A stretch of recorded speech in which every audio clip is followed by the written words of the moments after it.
آفرین ماشاءالله بندای ما اینجوری ان آقا ماشاءالله خوبه تایید شدن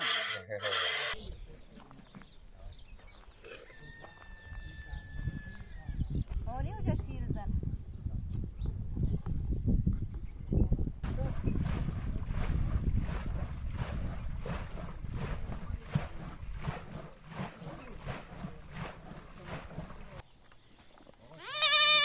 این تازه به دنیا اومده. بله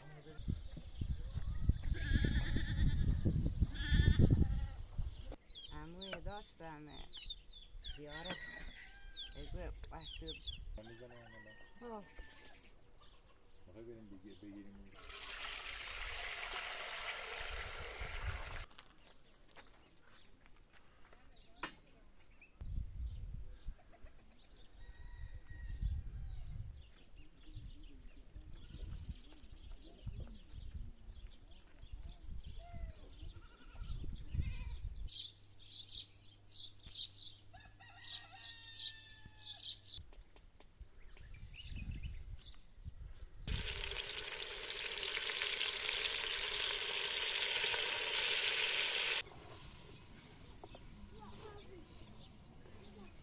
هنوز الحمدلله عرفای قدیمونه داریم.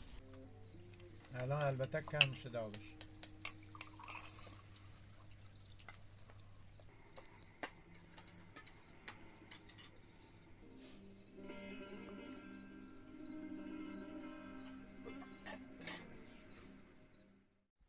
بریم آقا. ما الان میریم روستای تنگ شاه. چاق کردیم ماشینو میریم روستای تنگ شاه. بریم.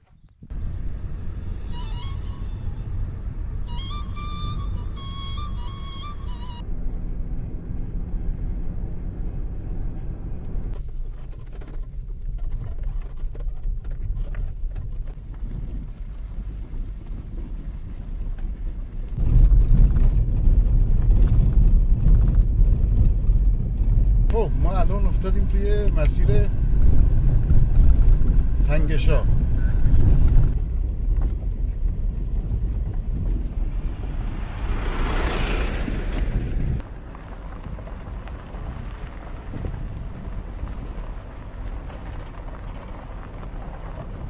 این اول روستاست. بریم ببینیم چه خبره روستا. اول روستا و کمی سرسبزیاش. روستای تنگ شاه رسیدیم دیگه آسه بریم میبینیم. آره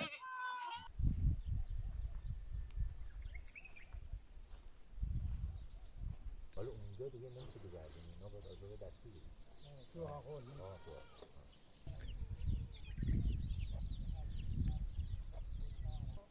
دیگه کرش نگیریم و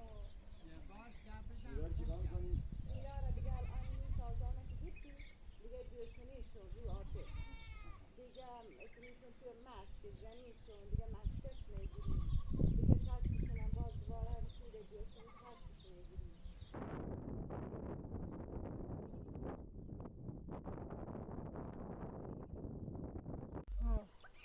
دارم میزنم الان میخوای بریم بگیریم خمیرت بر بیاد آماده بشه دوباره پختنش هم بیاد. فکر نکنه که شما یه گیردوشی بهشون بدی یا قبلش؟ نه قبل اینه که بدینشون دیگه دست قبلش یه لقمه نونی بهشون میدی که بگیریشون. دست نمیده یعنی به همین راحتی. آفرین دست نمیده. به ماشاءالله. یه لقمه یه نون.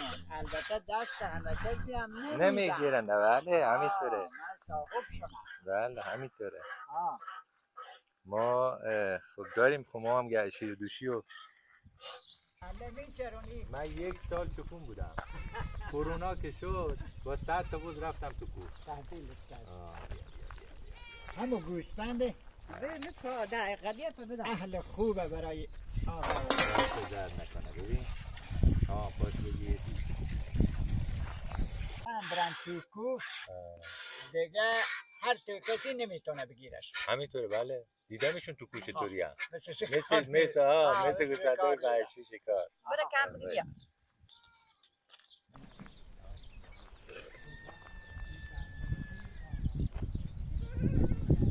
خونه هایی که حالا ما میتونیم بگیم که وجود داشته مثلا از 20 سال پیش، این اسکلتش مونده.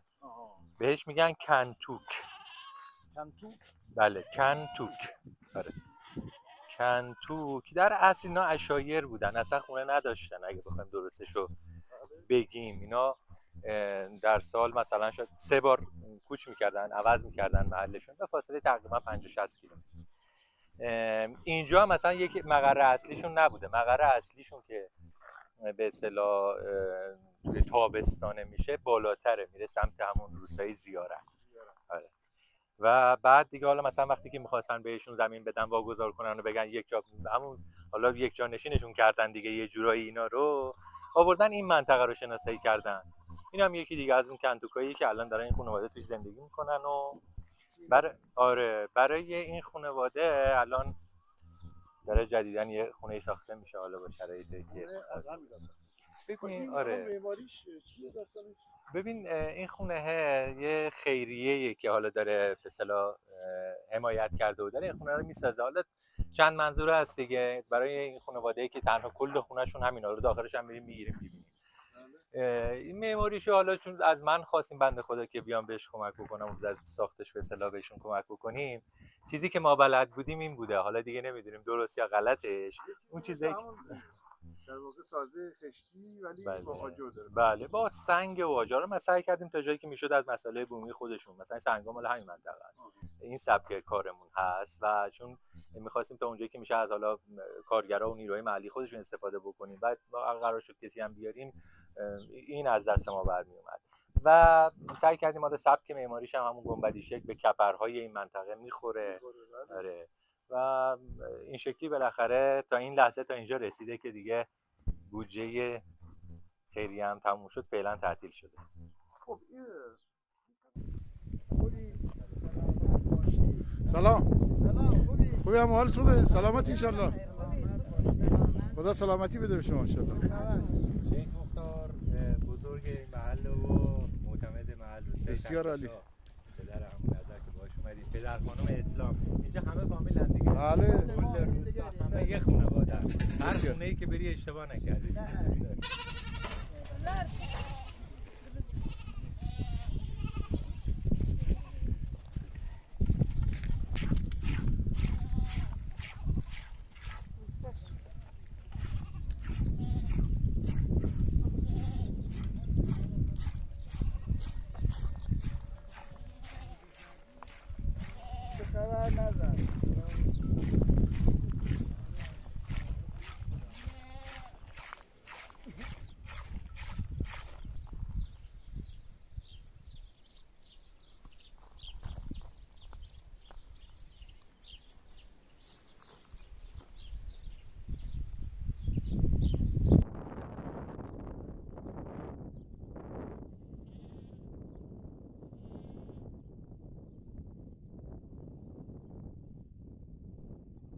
گوسفندم داری؟ حالا میام پیش تو.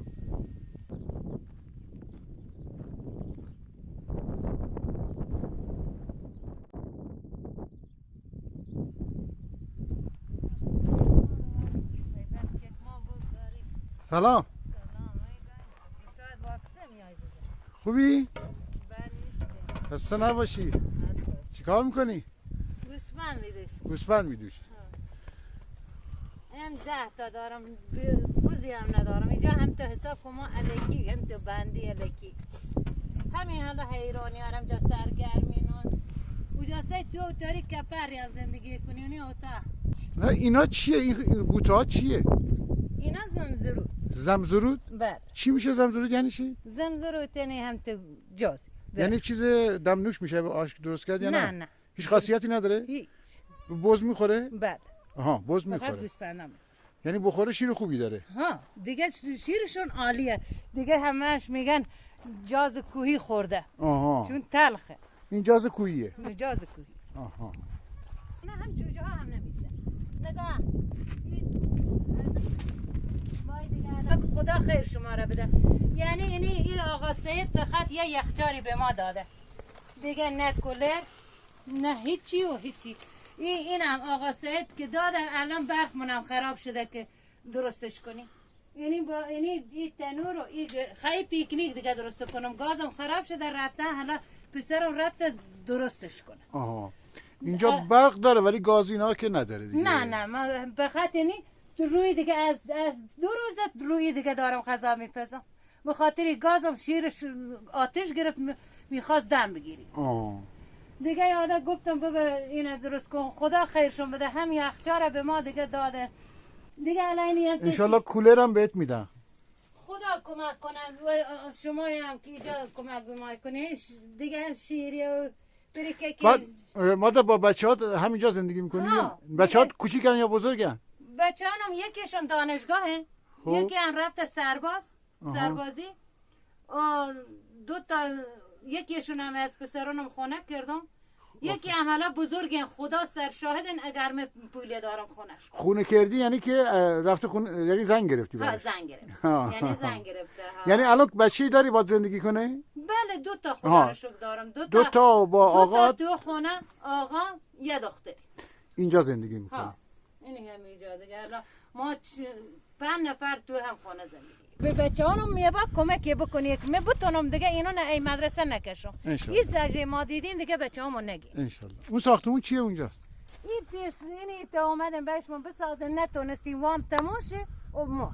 این مال ما خود بانک مسکن بود ها؟ بانک مسکن. یه وامی به شما داد و نه کلی هم سود گرفت و 12 میلیون به ما داد. 12 میلیون تا اینجا می آوردین سایپای 100 تومن او زمان.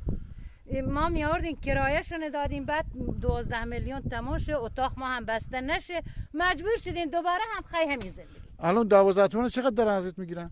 12 تومن با رفتیم که اونجا وامی بگیرین، گفت بیار کل شب بپرداز 25 میلیون. از کس و ناکس گرفتم پولا به حساب رختم که باز دوباره وامی بدم بتونم خونه دوندم. گفتن تا اونو تصویر نکنی 25 تومن رو دیگه. 25 تومن یعنی از کس و ناکس روز زدم گرفتم خودم، خدا سرشاهده، خونه را زندگی رمان تو کارگری 1 ماه رفتم کارگری، چقدر از همه مردم گرفتم تا دادم 25 میلیون به حساب رختم که وامی هم بدن زودتر که من از توی کفر دارم. آخرش هم وامی هنو به من نداد. ما چرخی تو روستا میزنیم. چی میخواد؟ خب بخشی رو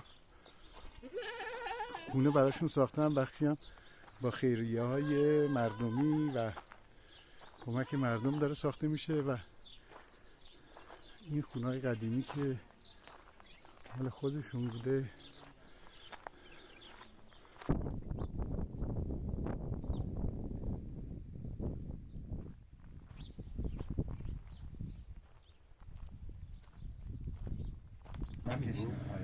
خدمت آقای خادم هستیم. علی آقا خادم.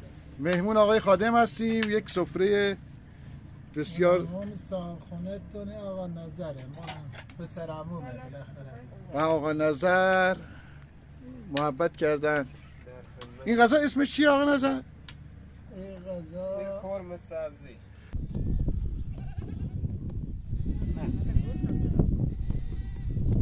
خسته نباشی. سلامت باش. چیکار میکنی مادر؟ دوغ جوشونو.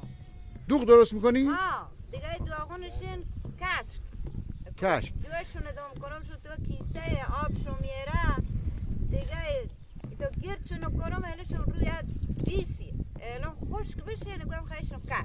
الان از همین شیر چه چیزایی میگیری؟ دوغ و ماست و کره و روغن هم میگیری؟ ها روغن هم میگیری. اینه مشک کنه دوغن اینه توی مشک داری؟ ها این ماستون میریزن توی مشک. اینا از پوست گوسفنده. پوست گوسفنده. بله یک گوسفنده ما ذبح کنین، گوشتاش میخورین، کورکش هم میپروشین. بله. بعد این پوستش به وسیله یک گیاهی تو همین کوه هسته. خب ما گیاه میاریم میجوشونیم، رنگ میگین رنگ. آها. بعد این رنگ میکنن این خانما خیلی خشنگ. بعد این آقا شیرا را میکنن تو همینا، دوغا را میکنن تو همینا، کراهام از همینا. آره تو مشک میزنن. صبح اول وقت دیگه بیا اینجا به یه چوب میبندی و باریکلا. اونی چوبشونه، اونی نگاه کن مرتوت.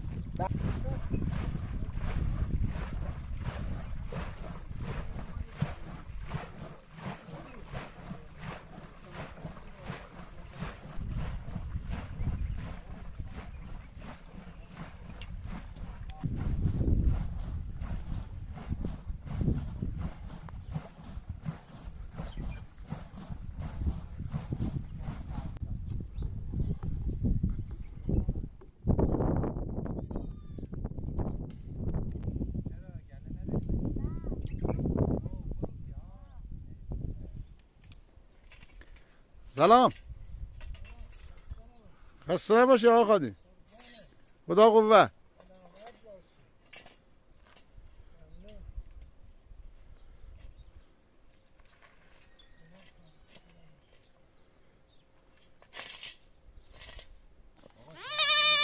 این تازه به دنیا اومده. بله یعنی 2 ساعت پیش بود. 2 ساعت پیش. 2 ساعت. خوشکم شده ها؟ ها دیگه. خوش شده. دیگه تمیزه. مبارک. سلام.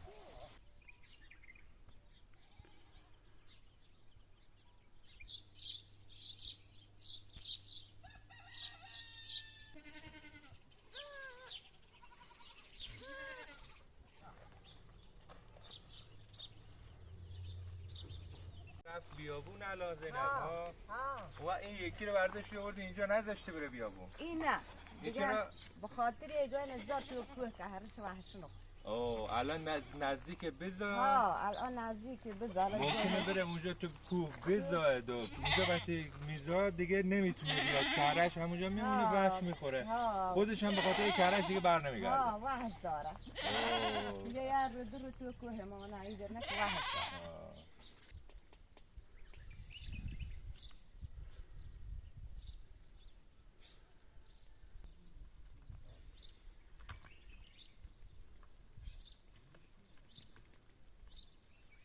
اینا چشونه؟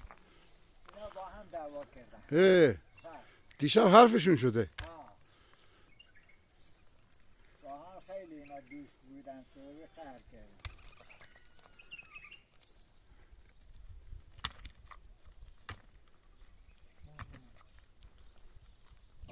دوغبا دیگه حمله چون دوغ باید کنه. یعنی چی؟ چجوریه؟ کنیشون اینی تو این کیسه ای تو این کیسه دیگه هنین آبشون بر برشون کشی ور کاوار آبشون بر درست. تو یا تشتی مالی نمک کنی توشون دیگه کنیشون تو کب دست مو گرد چنک گرد میکنی و میذاری یه جایی که خوش بشه. خشک بشه.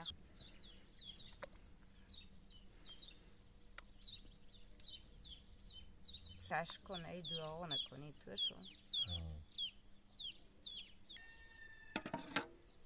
زیارت رفته نه؟ نرفتیم زیارت نه. یه شهر بزرگی. بریم.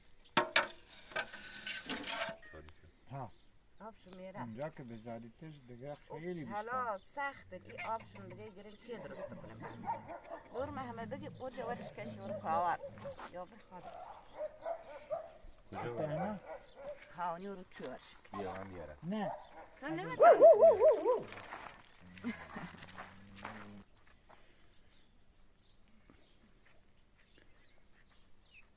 جای تیره بو به زیر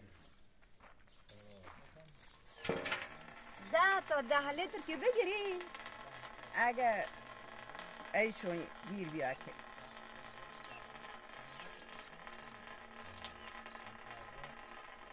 این دیگه فکر کنم بس بشه. خیلی آب نگیری که با اون گچ آب برسه. همه روش فقط یه دور آب بذاره.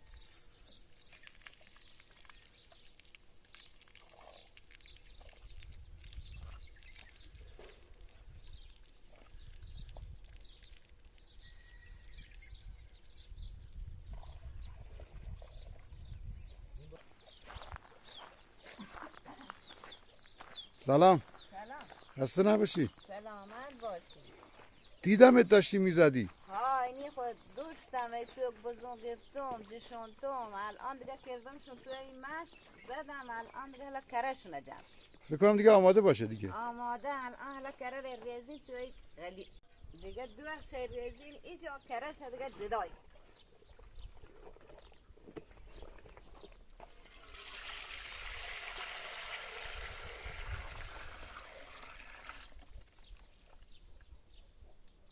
خب این الان چی شد؟ اینو دوغه. کره توش کره داخلشه.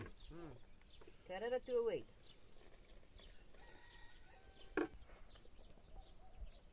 کره خیلی نمیده نه که کمه صحبی هم دادم شما رو بار توه آها این الان کرشه. این حالا کرش اینه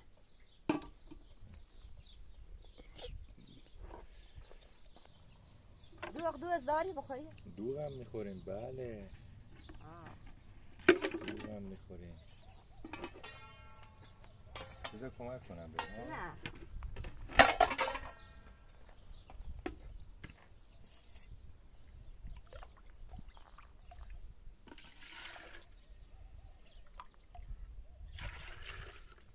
اینو مال شما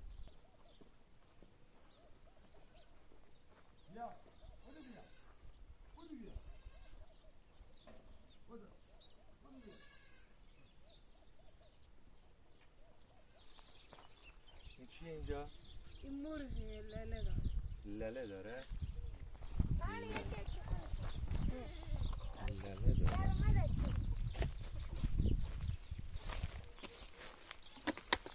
چی میخوای بهش بدی؟ چای سرد میکنن میریزن تو خودش میریزی تو چی؟ خودی دیگه میخورن چایی میخورن؟ چرا چایی؟ آب هم میخورن چای هم میخورن چقدر جالب بیجار نگاه کنی میکنه خیلی خوبه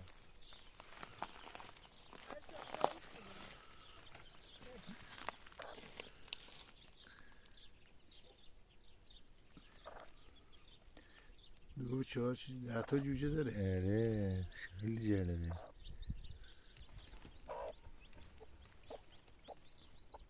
کاریش نداره.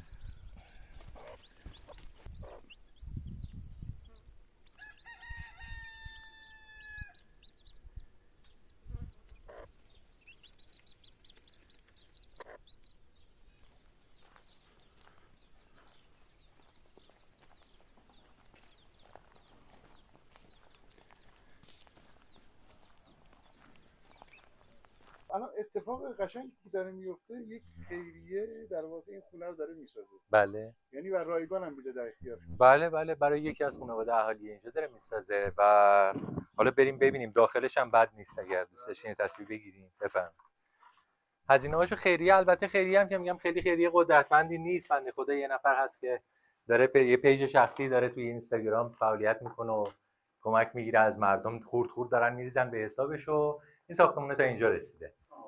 ولی خیریه هم از افراد خیریه داره بله کمک میگیره، کسایی که آره دوست دارن شریک بشن میتونن. آره همین کارم کار زیباییه. بله واقعا خدا خیرش بده این بنده خدا.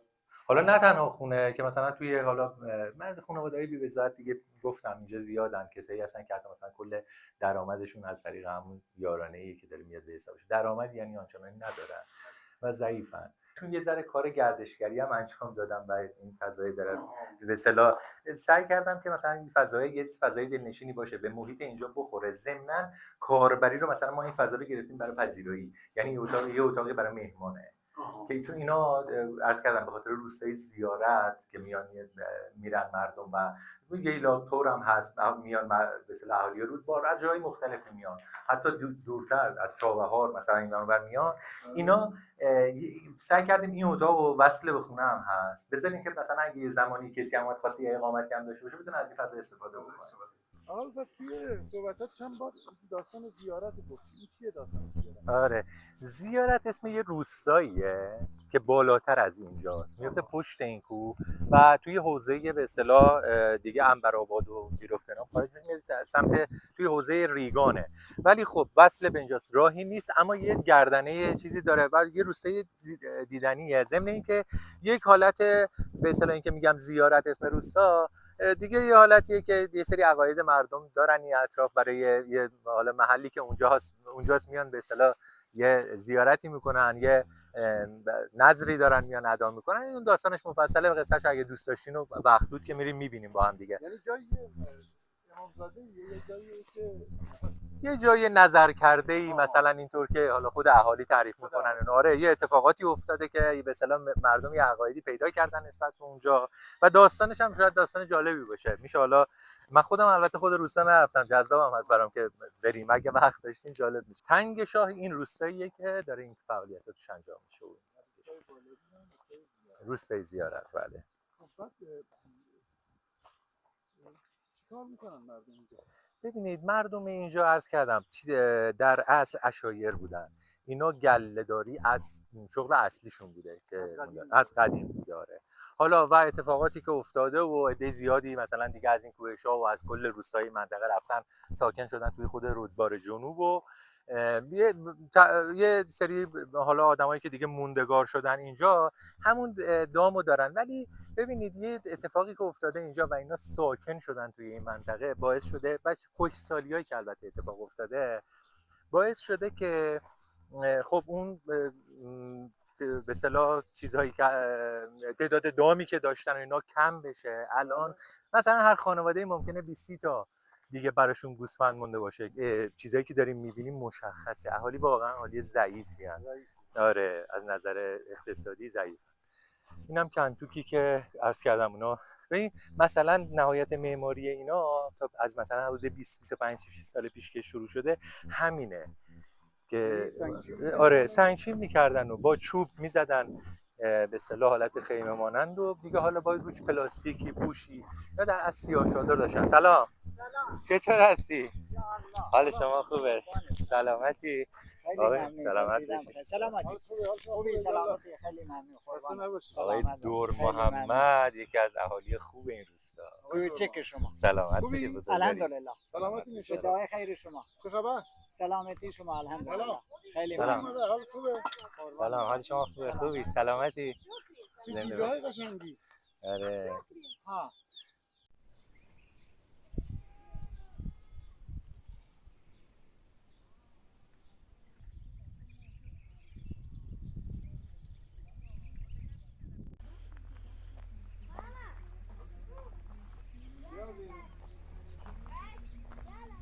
سلام.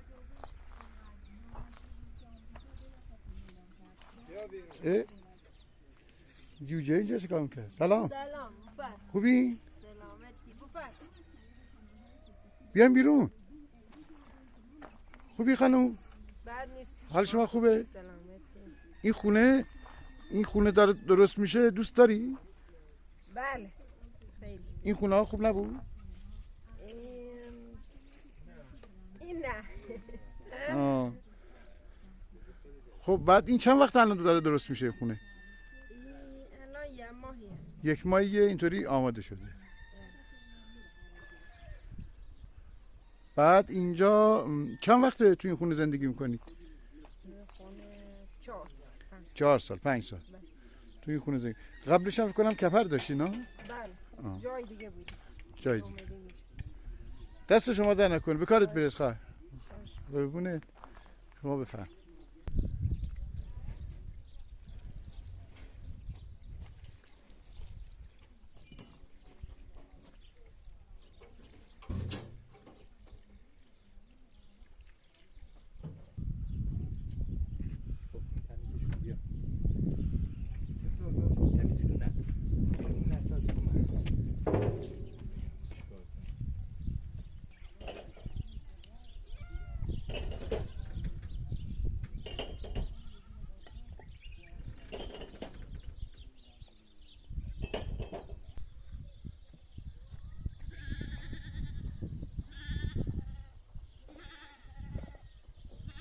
گفتی چیکار میکنی الان؟ الان گوشتار میشه. گوشتا رو در واقع میشوریم و میذاریم توی ظرفی ببینیم چه اتفاقی میخواد بیفته. بله.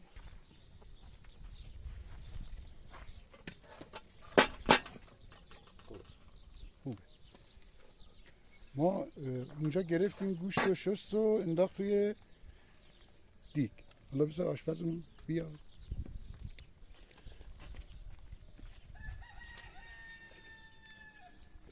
اینم صدای خلوص خیلی به جا اومد.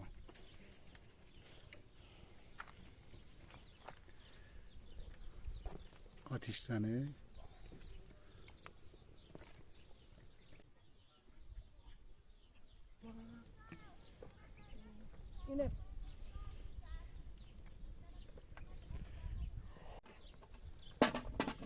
خب این الان چی داریم اینجا؟ پیاز. به به. پیاز با روغن تفت میدیم. الان بریزم؟ آره. شما؟ کار خودتون. من آره. کار خودتون.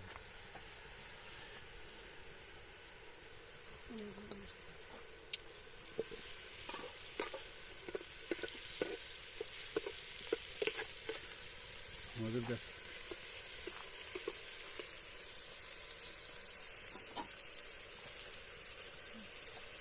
ارشیا این میدونی این غذا اسمش چیه؟ چیه؟ دوغباش؟ دوغباش ماست دوغبا.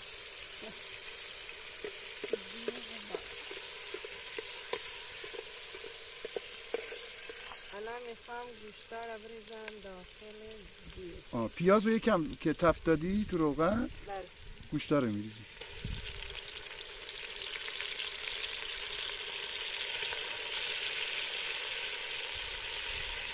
قشنگ آبشو میگیره.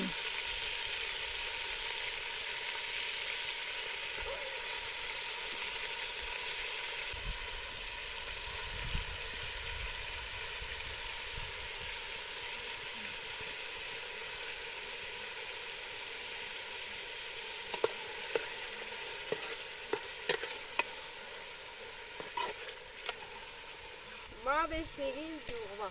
دوغبا. بله. دوغبا با چی درست میشه؟ با کشک.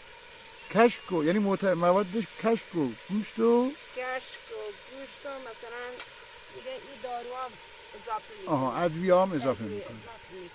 بله. الان نمک میزنیم. خوش نمک ها.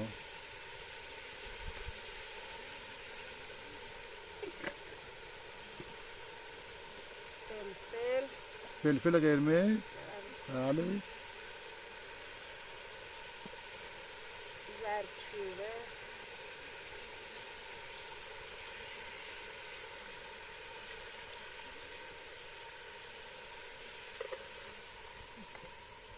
مقدار پودر سیر. پودر سیر چقدر باید باشه؟ اندازه. این تم میده دیگه ها؟ بله. خب بس زیاد معلومونم نباید مثل اندازه اونا ریخته شدی نه؟ نه اندازه اونا نه. کم. کم.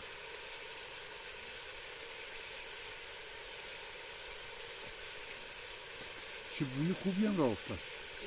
فلفل سیاه. این فلفل سیاه خاصه اینطوری تو پلاستیک پیچیدی آره؟ یعنی فکر کنم عتیقه است.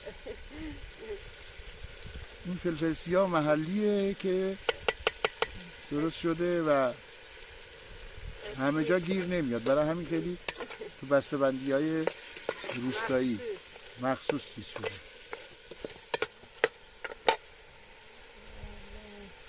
خب این فعلا باید اینا رو با روغن تفتش میدی تا زمانی که بهش آب اضافه کنی. آره؟ آره. خب این چیه؟ این ما بهش میگیم آچار. آچار؟ بله با پیاز کوبیده میشه.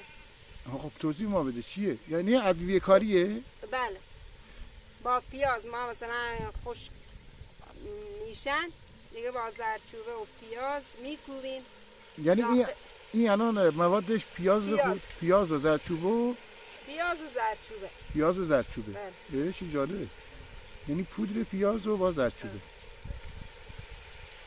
بوی همین هم هست الان اومد بیرون.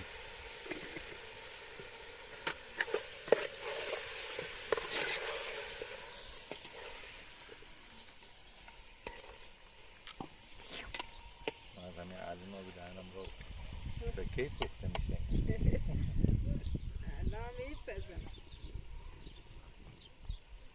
بچه ها دوست دارین غذا رو؟ آره؟ این رودشه. مثلا با پیگش ما میپیچیم. روده پی اینو بگی. چی؟ این نگاه کن. این قسمت خب روده گوستم. همون روده پیه؟ بله. روده پیه که دورش پی داره خوده. نه او باریکا مثلا با پیگا شما میپیچیشون دور پیگه. یعنی روده گوسفنده؟ بله.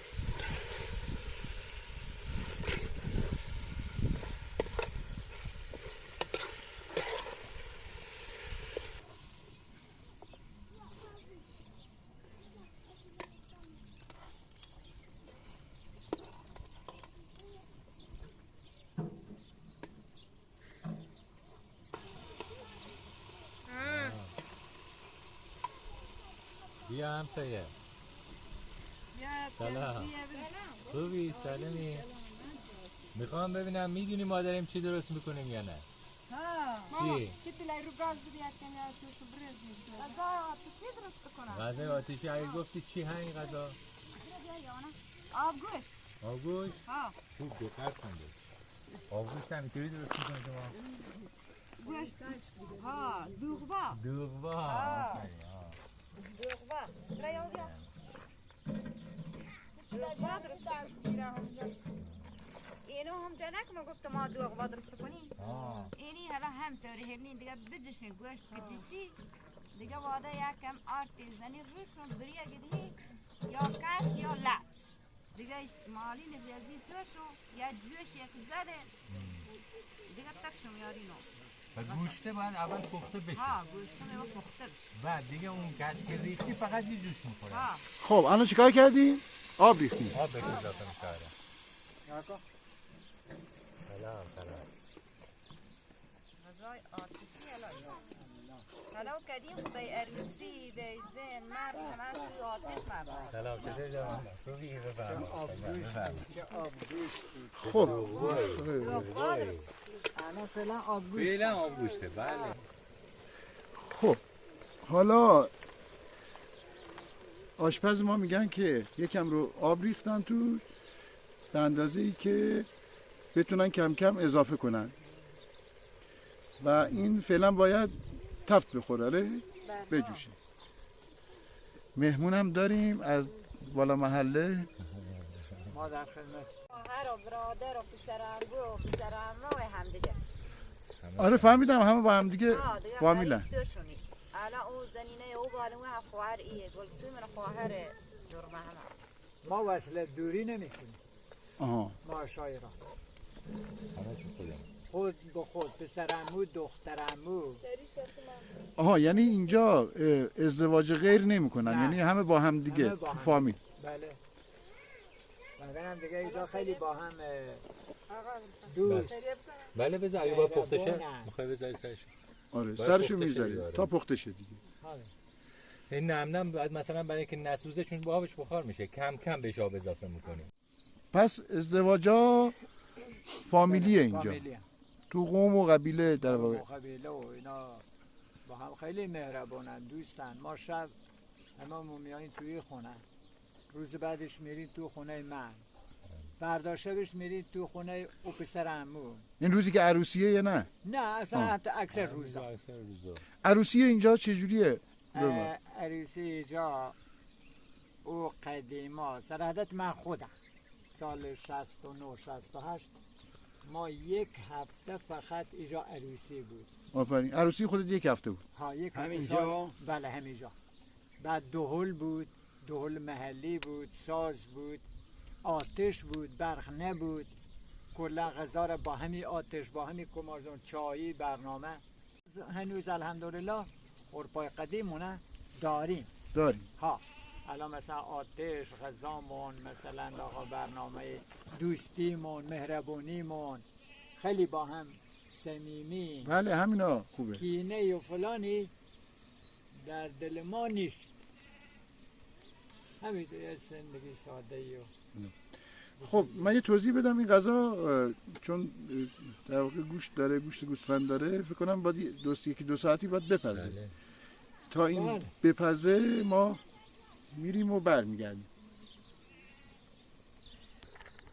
خب رسیدیم به الان یک ساعتی گذشت داره؟ بله 1 ساعتی گذشته. خب اون چی الان اضافه میکنیم؟ اینا کشک. کشک یکی از مواد اصلیشه. اصلیش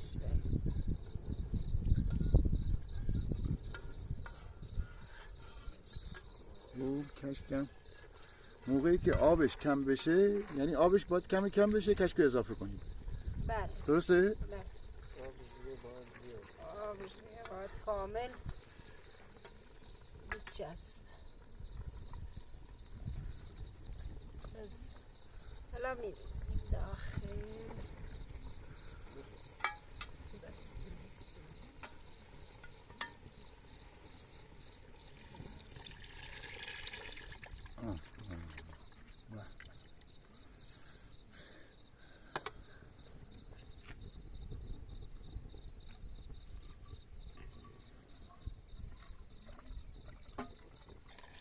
خوب جوش بزنه.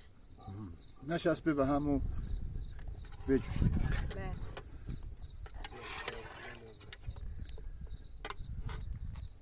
ما یه نوع سبزی هم داریم. خب بهش میگی سبزی آبگوشت. سبزی آبگوشتی. خود سبزی چیه الان؟ جعفری و گشنیز و باش میگن سبزی تلخ. سبزی تلخ. بله.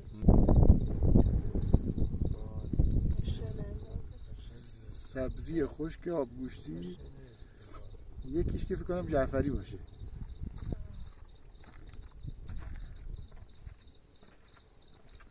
تو آب خیس میکنی سبزی رو؟ بله میشوریش.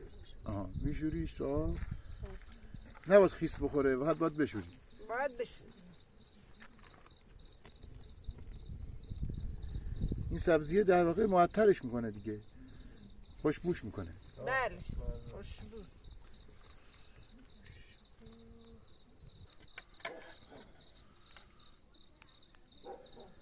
یعنی کلا با اینایی که اضافه کردی نیم ساعت دیگه غذات حاضر میشه. بله. بسیار عالی.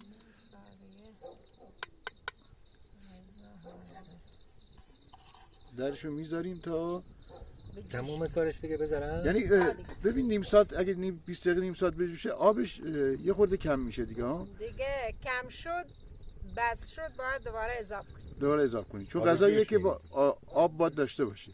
بله. باید آب جوش بریزی. ولی اگه اندازه بریزی دیگه نمیخواد. دیگه اندازه بریزی. خب میریم تا اینکه این غذا آماده بشه. ما اینجا هستیم این شب روستا.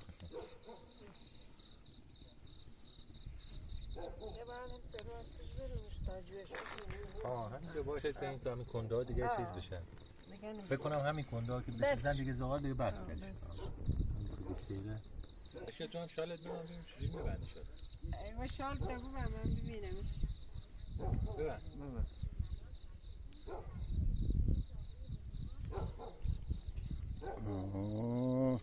نه بلده.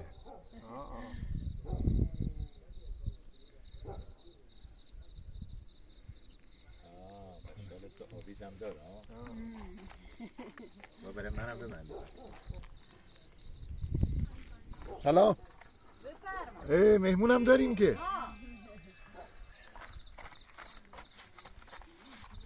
یا الله. سلام. خسته نباشید. خب بریم ببینیم چی شده. به چه رنگ قشنگی هم پیدا کرده، چه رنگ زیبایی. دست شما درد نکنه.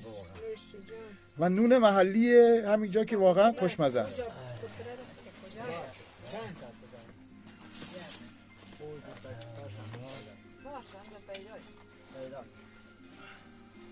آقا بفرما شما. بفهم. من یارمشی برای خانم چه نسبت به شما داره؟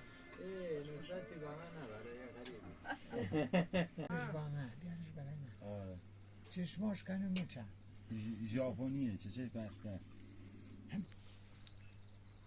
خب زنم و غذا حاضر شد. غذای اسمش چی بود؟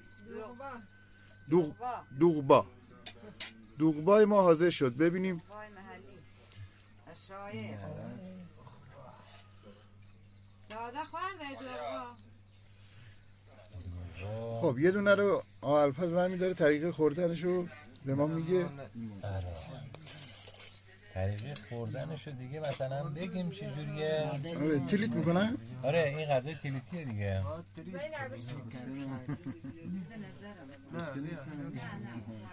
آها نون تلیت میشه داخل مثل آبگوشت. بله مثل نه ما میدیم تریت کنین توشون. بفرمایید دیگه خودتون هم پس بیاید جلو. زینب بیاد. نه اینی مهدی داره الان البته کم شده باشه.